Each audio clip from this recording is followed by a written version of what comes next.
একের পর এক ছক্কা মারছে বাংলাদেশ। যেমন কথা তেমন কাজ, যা বলা হয়েছিল হলো ঠিক তাই। এদেশে বন্ধ ঘোষণা করা হলো আইপিএল সম্প্রচার, কোনো যৌক্তিক কারণ ছাড়া।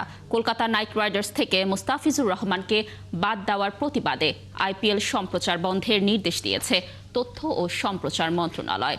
শুধু তাই নয়, টি-20 বিশ্বকাপে বাংলাদেশের কোনো আম্পায়ারও পাঠাবে না। কোহিনুর কণা রিপোর্ট।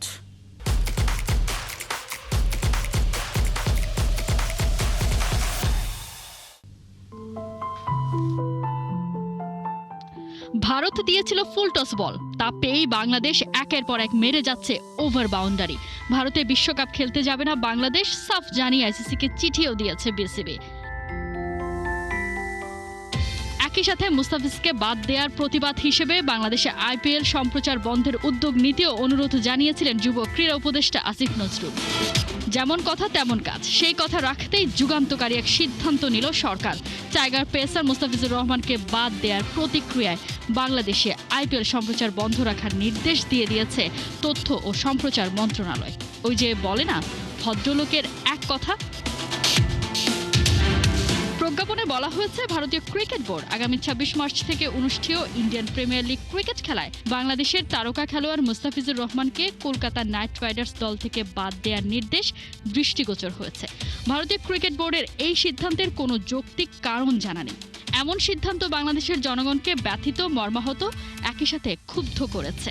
পরবর্তী নির্দেশ না দেওয়া পর্যন্ত আইপিএলের সব খেলা, অনুষ্ঠান প্রচার কিংবা সম্প্রচার বন্ধ রাখার অনুরোধ করা হয়েছে। এরই মধ্যে দেশের সব টেলিভিশন চ্যানেল ও সংশ্লিষ্ট মাধ্যমকে এই বিষয়ে প্রয়োজনীয় ব্যবস্থা নিতেও বলা হয়েছে।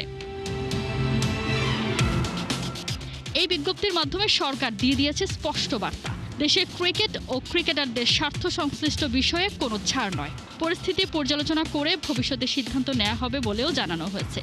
একেই বলে ইট্টি মারলে পাটকেলটি খেতে হয়।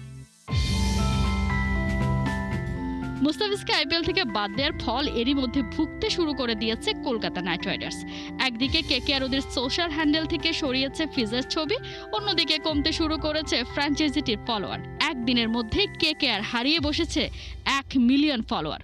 সম্প্রচার বন্ধে কি প্রভাব পড়ে এবার সেটাই দেখার অপেক্ষা। কোহিনুর কণা, ৭১।